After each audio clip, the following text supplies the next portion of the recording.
저희 조코피TV는 인터넷 가전 렌탈 변경 시 현금으로 110만원 당일 지급, 인터넷 끝판왕, 썬팅 필름의 새로운 패러다임을 선사하는 T9 필름 신차 검수부터 장기 렌트 리스까지 모빌리티 서비스의 정수 카스페이스와 함께합니다. 아직도 모르세요? 현금 지원금 110만원을 인터넷 끝판왕에서 지원해드립니다. 내가 내는 월 요금에 포함되어 있어서 안 받으면 나만 손해! 합리적인 요금 설계로 현금 지원금에 72만원 결합 할인까지 놓치지 마세요. 약정이 남아있어도 상관없습니다. 저희 구독자분들을 위해서 인터넷 끝판왕과 상담만 해도 스타벅스 커피 쿠폰을 쏩니다. 혹시나 현금 사은품을 더 주는 곳이 있다면 차액 150%까지 보상한다고 하니까 이 좋은 기회를 놓치지 마십시오. 다른 곳 알아볼 필요가 전혀 없습니다. 1555-3312 365일 상시 상담 가능하니 빨리 전화하세요. 1555-3312 더보기 고정 댓글 링크도 꼭 확인 부탁드리겠습니다. 네, 반갑습니다 여러분. 조코피TV의 조현일입니다. 자, 주말에 트레이드가 터졌습니다. 한동안 잠잠했었죠. 네, 트레이 형의 워싱턴 위저즈행 이후에 계속 소문만 났었는데 한국 시간으로 주말에 삼각딜이 터졌습니다. 물론 엄청난 빅딜은 아니지만 약간의 좀 신호탄이 될 듯한 그런 기분이 듭니다. 자, 그래서 일찍 제가 월요일에 또 다루게 됐는데요. 첫 타자는 클리블랜드와 세크라멘토입니다. 정확하게 말씀드리자면 여기에 시카고 불스까지 끼어서 삼각딜이 완성됐는데요. 딜 내용은 이렇습니다. 클리블랜드가 세크라멘토로부터 키언 앨리스와 데니스 슈로더를 받고 세크라멘토는 클리블랜드와 디안드레 헌터를 받기로 합의했습니다. 그리고 시카고가 제3위 팀으로 참여를 해서 세크라멘토에서 뛰던 다리오 샤리치의 자녀 계약을 받아오는 대가로 2027년과 2029년 2라운드 픽을 받아오게 됐습니다. 자, 이번 삼각딜의 주인공은 클리블랜드에 가깝다고 생각을 합니다. 자, 일단 디안드레 헌터를 트레이드하면서 이번 시즌에만 50밀의 사치세를 절감하게 됐고요. 30개 팀 가운데 가장 많은 돈을 내는 팀이 클리블랜드였습니다. 그런데 고액을 받는 헌터를 내보내면서 일단 셀러리 캡에 숨통을 텄고요. 그리고 루크 트래버스를 웨이브했습니다. 헌터가 나갔고 2명이 들어왔기 때문에 한 명은 자리를 비웠어야 됐는데 트래버스가 결국 웨이브가 됐습니다.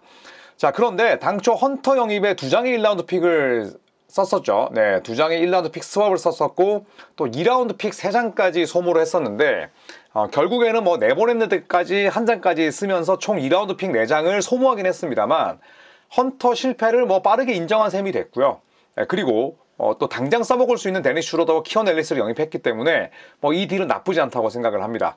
자, 그리고 키언 앨리스, 세크라멘토에서 제대로 된 기회를 받지 못했었는데 이 선수는 이제 2월 9일 이후에 3년 52밀의 연장 계약 자격을 획득합니다. 자, 물론 클리블랜드가 이 돈을 다 줄지 여부는 모르겠습니다만 어쨌든 트레이드 마감일 전에 이렇게 데려왔기 때문에 연장 계약 자격은 획득하게 됐습니다.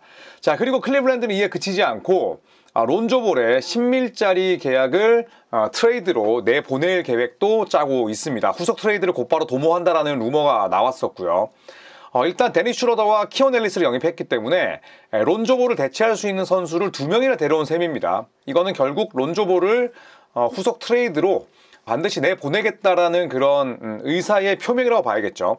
2026-27 시즌 론조볼의 계약은 플레이 옵션이 아니라 팀 옵션입니다. 자, 그렇기 때문에 클리블랜드는 사실상 만기 계약이라고 이 론조볼의 연봉을 현재 다루고 있고요. 론조볼은 조만간 내보내지 않을까 생각을 합니다.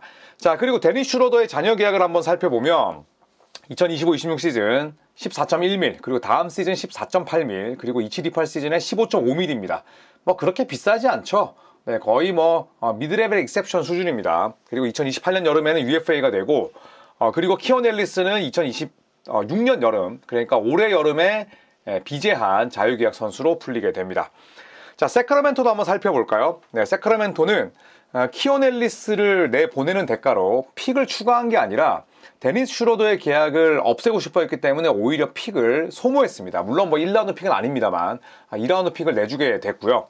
또 세크라멘토 수뇌부는 디안드레 헌터와 현재 부상 중이지만 세크의 미래라고 할 수 있는 이 키건 머레이와의 페어링을 기대하고 있다고 합니다. 자, 하지만 이 디안드레 헌터는 굉장히 비싼 선수예요.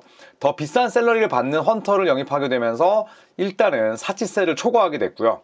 또 그리고 두 명이 나갔고 한 명이 들어왔기 때문에 로스터 스팟이 생겼죠. 자, 그러면서 이 딜런 칼드웰, 개인적으로 굉장히 재밌게 지켜보고 있는 빅맨인데, 이 선수가 원래는 투웨이 계약자였습니다만 정식 계약으로 전환을 했습니다. 그러니까 트레이드가 누군가에게는 일자리를 잃게 되는, 그러니까 루크 트래버스 같은 사례가 나오고, 또 누군가에게는 투웨이가 정식 계약으로 전환되는, 참 어떻게 보면 참 대조되는 그런 결과들이 나오기도 하죠.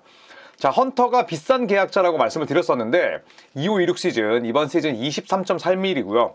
그리고 다음 시즌 24.9mm입니다. 그리고 2027년 여름에 비제한 자유계약 선수가 되는데 뭐 1년 반 정도의 계약 기간이 남았다고 볼 수 있죠. 자, 그리고 시카고 불스입니다. 시카고 불스는 샤리치의 계약을 흡수할 수 있는 여건이 없었습니다. 다만 NBA는 여러 가지 예외 조항이 있죠. 이 트레이드 플레이어 익셉션이라는 이 예외 조항, 예전에 잭 라빈 트레이드 때 가져온 건데 6.2밀짜리 TP를 활용하면서 사리치의 계약을 흡수했고요. 이 퍼실리테이터 역할을 자처하면서 2라운드 픽 2장을 획득했습니다. 물론 뭐 2029년 2라운드 픽 같은 경우에는 여러 팀들의 픽 가운데 가장 낮은 순위를 가져가긴 합니다만, 어쨌든 2라운드 픽 2장 데려오면서 총 7장의 2라운드 픽을 시카고가 보유하게 됐습니다. 미래 자산 증가하게 됐고요. 2라운드 픽이 많게 되면 뭐 나중에 1라운드 하위 픽이랑 바꿔먹을 수도 있고요. 또 팔 수도 있습니다. 그리고 이번 트레이드 이후에 제본 카터를 웨이브하게 되면서 제본 카터와 루크 트래버스에게는 굉장히 좀 아쉬운 그런 트레이드가 됐습니다. 자, 이제 다시 데니스 슈로더 이야기로 한번 돌아와 보면, 이 데니스 슈로더가 또 한 번 팀을 옮기게 됐습니다. 새로운 역사를 쓸 준비를 약간은 마친 그런 모양새인데, 애틀란타에서는 오래 뛰었어요. 하지만 그 이후에는 거의 매년 팀을 옮겼습니다. OKC로 갔다가 또 LA 레이커스, 그리고 보스턴 셀틱스, 여기까지는 괜찮았어요. 그런데 휴스턴, 토론토, 그리고 브루클린 때부터는 정신없이 팀을 옮깁니다. 골든스테이트로 갔다가 디트로이트, 세크라멘토, 그리고 지금의 클리블랜드까지 무려 11번째 유니폼을 입게 됐습니다. 그리고 지난 2시즌 동안에, 정확하게 말씀드리면 한 시즌 반 만에 무려 5번째 팀을 지금 고르게 됐는데, 상당히 짐 싸는 데는 뭐 도가 트지 않았을까, 이런 생각이 듭니다. NBA 최다 기록은 13개 팀에서 뛴 이시 스미스가 전임맨 가운데는 뭐 단연 1위고요. 그리고 조 스미스, 이 조 스미스 같은 경우에는 1995년 드래프트 1순위 출신인데 전임맨이 됐어요. 그리고 척키 브라운까지 이 선수들이 12개 팀에서 뛰었습니다. 그러니까 데니스 슈로더는 이제 11개 팀, 이시 스미스의 기록을 경신하기까지는 뭐 고지가 얼마 안 남았어요. 그렇다고 뭐 데니스 슈로더가 금세 은퇴할 선수도 아니고, 또 실력이 뭐 미친 듯 떨어져서 뭐 유럽 리그로 갈 것도 아니기 때문에 개인적으로는 이시 스미스의 기록을 깨지 않을까 생각을 하고, 그런데 이시 스미스의 삶도 나쁘지 않았어요. 계속 뭐 매년 팀을 옮기다가 결국 덴버 너게츠에서는 우승 달성했거든요. 13번의 유니폼을 갈아입었지만 챔피언 반지가 하나 있는 굉장히 뭐 나쁘지 않은 삶을 살았습니다. 그러니까 그만큼 전임맨이 됐다는 건 한 팀에서 진득하게 뛰지 못했지만, 또 반대로 그만큼 그 선수의 뭐 실력이나 영향력을 인정하면서 여러 팀에서 손을 내밀었다는 뜻으로도 풀이할 수 있죠. 자, 그리고 이번 딜에서 굉장히 많이 이름을 오르내린 팀이 있었습니다. 바로 LA 레이커스인데요. 자, 레이커스 역시도 디안드레 헌터와 키언 앨리스에게 관심이 있었습니다. 자, 브레스겔의 보도에 따르면 레이커스 역시 헌터와 앨리스에게 관심이 있었던 팀 가운데 하나다. 하지만 트레이드 매물로, 그러니까 이 두 명을 영입하는 대가로 루이 하치무라를 넣기를 원치는 않았다. 이제는 조나단 쿠민과 같은 잠재력 타깃에 초점을 맞출 예정이다. 이렇게 이야기를 했습니다. 디안드레 헌터가 바로 레이커스가 원하는 그런 윙이긴 했습니다만, 이게 하치무라의 계약을 포기하면서까지 영입할 정도인가라는 의문은 있었겠죠. 그렇기 때문에 디안드레 헌터를 영입하고자 하는 레이커스의 이런 소문은 약간은 좀 오버된 감이 있다, 뭐 이런 보도도 있었어요. 자, 그리고 제이크 피셔도 이렇게 얘기를 했습니다. 레이커스는 헌터에게 관심이 있었지만 헌터의 잔여 계약, 굉장히 비싼 선수잖아요. 이 잔여 계약 때문에 비시즌에 레이커스의 캡 유연성이 나빠지길 원치는 않았다. 그래서 클리블랜드가 혹할 만한 패키지를 건네지 못했다.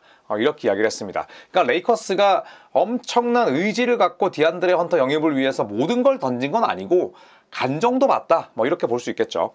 자, 그리고 세크라멘토는 이번 트레이드 이후에도 마치 클리블랜드가 론조볼을 내보낼 것처럼 멈추지 않겠다는 얘기를 했습니다. 브레시겔의 보도에 따르면 도만타스 사보니스, 더마드로잔, 말링 몽크는 지난 몇 주 동안 트레이드 문의를 받았던 킹스 선수들이다. 이 셋 가운데 세크라멘토는 몽크를 가장 쇼핑의 대상으로 삼고 싶어한다. 이런 보도도 있었으니 세크라멘토 클리블랜드가 추가 후속틱이 나와도 크게 놀라진 않을 것 같네요. 자, 마지막으로 조코피의 트레이드 평점으로 마무리하겠습니다. 저는 클리블랜드에겐 A를 주고 싶습니다.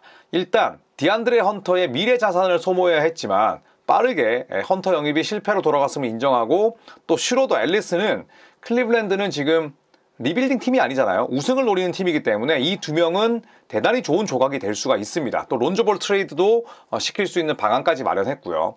그리고 이번 딜 하나를 통해서 클리블랜드는 5천만 달러라는 엄청난 금액을 한 방에 절약했습니다.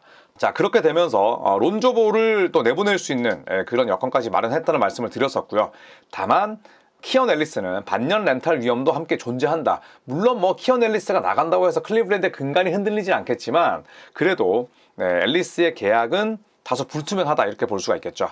자, 그리고 세크라멘토입니다. 저는 C+를 주고 싶은데요. 일단 윙 보강에는 성공했습니다. 그동안 키건 머레이가 진짜 개고생했거든요. 3번도 막았다가 4번도 막았다가 상대 볼핸들러도 막았다가 이 세크라멘토가 머레이를 거의 방치하다시피 했습니다. 자, 그런데 윙을 보강한 건 분명히 키건 머레이에게는 굉장히 큰 도움이 될 거예요.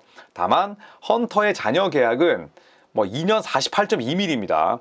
자, 그리고 슈로더 계약을 떠나서 앨리스를 내보내면서 2라운드 획득이 아닌 2라픽 획득이 아닌 소모했다?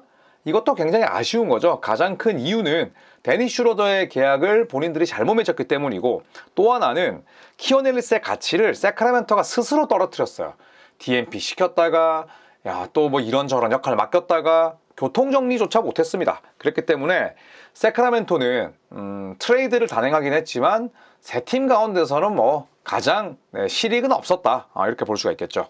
자, 그리고 시카고는 A+를 주겠습니다. 일단 샤리치의 5.31 연봉을 받으면서 2라운드 자산 추가했고요. TP를 잘 썼죠. 그리고 퍼실리테이터, 즉 제3의 구단이 콩고물을 굉장히 잘 챙긴 좋은 예시이지 않나.